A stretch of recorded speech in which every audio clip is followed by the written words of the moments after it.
Chapter 15, Love the Lessons. Here's the question in the chapter.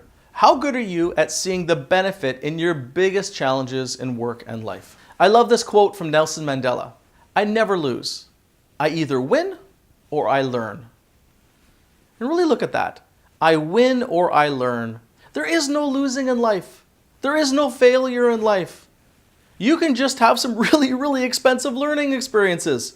And I've had tons of them. When you see that in every situation that you're going to learn something or gain no matter what, you tend to let go of your resistance and find a way to move through it and get on to the next thing. The key point here is to appreciate the painful experiences that make you grow stronger and smarter. If you look back in your life, and that's one of the exercises in the chapter, but if you take a look back at the most painful, excruciating experiences that you had, those are the ones that developed your character. Those are the ones that made you smarter and more capable and more determined and more resilient. Unfortunately for most of us, when we're in the middle of those situations, we dread them, we hate them, and we try to wish them away. When really the reality is, those are the things that we need to make us stronger. The main distinction in this chapter is woe versus wow.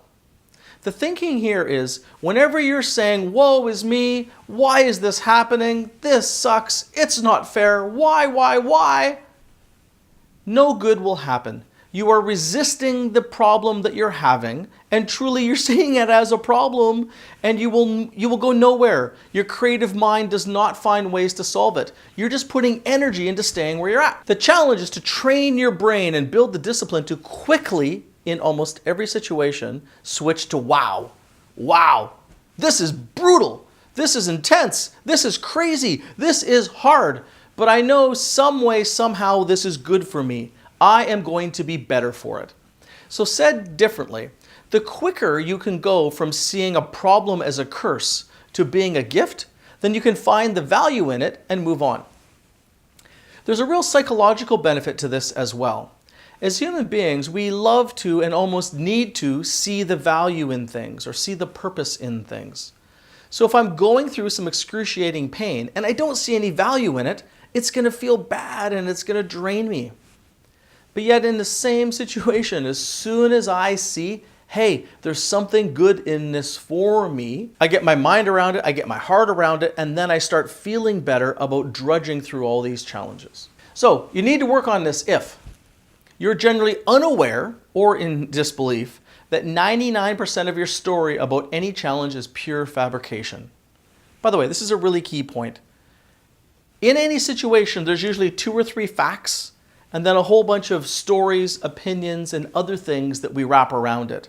But at the core, we always apply meaning to situations. By the way, we have a choice about the meaning we apply to a situation.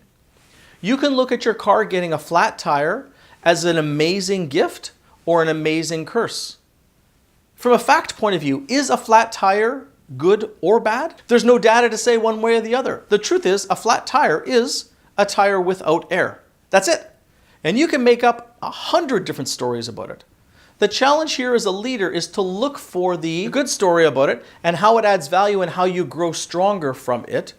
Otherwise, as a leader, when you deal with hundreds of challenges in the week, you'll get beaten up and destroyed if you see every single one as being negative and see them through the perspective of a victim, which is that woe is me mindset. Number 2, you quite easily get stuck in that woe thinking about past struggles, even though they probably did make you stronger. You're still looking back and saying, oh, that wasn't fair, that wasn't right.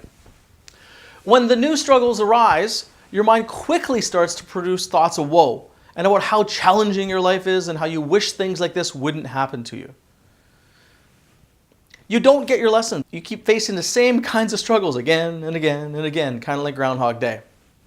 And when obstacles do arise, you get stuck and don't move forward for a long time. When problems come up, you get stuck in your tracks and have a hard time getting your head around them and moving on. So here's the challenge. Think about a situation that you're currently in that's driving you crazy and burning a ton of energy. Odds are you're in a woe mindset. And I'm not judging you for that. It's a normal human reaction. But what I want you to think about is, how do you get to a wow mindset? In the grid below, which comes right out of the chapter, list down the challenge, 1, 2, or 3 of them. What's your woe story? What's the story you're telling yourself right now? And then what's the wow story? And as simple and as cheesy as this might sound, they're both just stories.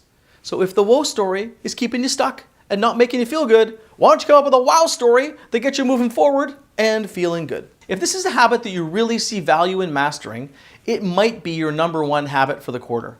So pull up your quarterly plan. If you don't have it already, you can download it at lawrenceandco.com. Just go to the books section. The quarterly plan has a section to pick the habit you want to master, and this very well could be yours. So to summarize, woe to wow.